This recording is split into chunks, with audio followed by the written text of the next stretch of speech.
உங்கள் அனைவரையும் ஸ்ரீ பேச்சியம்மன் ஜோதிட ஆராய்ச்சி நிலையத்தின் யூடியூப் சேனலுடைய சந்திப்பதில் மிக்க மகிழ்ச்சி அடைகிறேன். இந்த வாரம் 26/2/2025 மகா சிவராத்திரி வருகின்றது.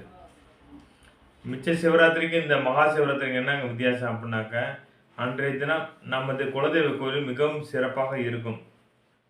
அன்றைய தினம் நமது குலதெய்வம் நம்மிடம் உரையாடும். ஆகவே தான் எல்லாருமே நம்ம குலதெய்வம் கோயிலுக்கு போகிறோம்.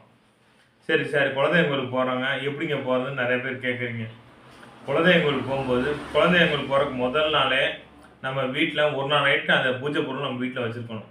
என்னென்ன பூஜை பொருள் வைக்கிறோன்னாக்கா, முதல்ல மஞ்சத்தூள், எலுமிச்சம்பழம், 5 மண்டை வெல்லம் வாங்கிங்க. இது போக அவல் பொரி. நீங்கள் பொங்கல் வைக்கிறனா சிலர் பொங்கல் வைப்பாங்க, சிலர் என்ன அந்த தெய்வத்துக்கு என்ன படையலாம் அந்த ஜமானம் வாங்கிக்க. ஆனால் அந்த மண்டை வெல்லம் எலுமிச்சம்பழம் அவசியம் இருக்கணும். அதுபோக 27 கார்த்திகை சட்டி ஏற்றுங்க. 27 கார்த்திகை சட்டி எந்த ஷேப்பில் வச்சு ஏற்றுறேன்னா, இப்போ நான் உங்களுக்கு ஒரு படம் காமிக்கிறேன், அந்த ஷேப்பில் வச்சு ஏற்றுங்க.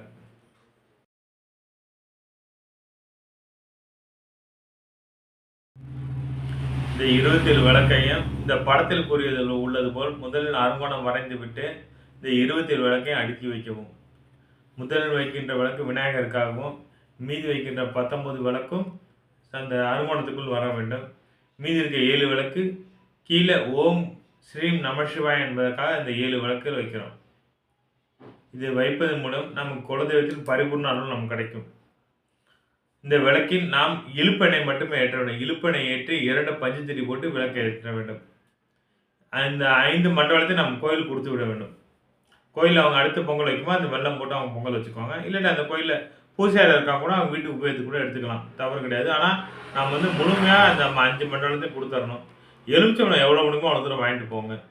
நமக்கு நமக்கு கொடுத்த பழம் போக மிச்ச பழத்தை அங்கே வறுவல் கொடுக்கட்டும். அதன் மூலம் நம் பிரச்சனைகள் பகிர்ந்தளிக்கப்பட்டு நம்முடைய வீட்டில் உள்ள கஷ்டங்கள் காரியத்தில் அனைத்தும் விலகி, எலுமிச்சம்பழம் ஒரு கை மாற மாற நம்முடைய காரியத்தில் அனைத்தும் விலகி கொண்டே இருக்கும். நம்மளுடைய பிரச்சனைகள் வெள்ளம் போல் கரைந்து கொண்டே இருக்கும்.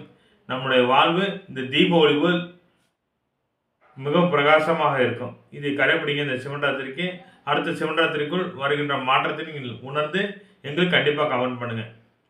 இந்த வீடியோ உங்களுக்கு பிடிச்சதா லைக் பண்ணுங்கள், சப்ஸ்கிரைப் பண்ணுங்கள், கண்டிப்பாக எல்லாத்துக்கும் ஷேர் பண்ணுங்கள். இந்த தகவல் எல்லாருக்கும் பயன்படும். கண்டிப்பாக நீங்கள் ஷேர் பண்ணுங்கள். நன்றி, வணக்கம்.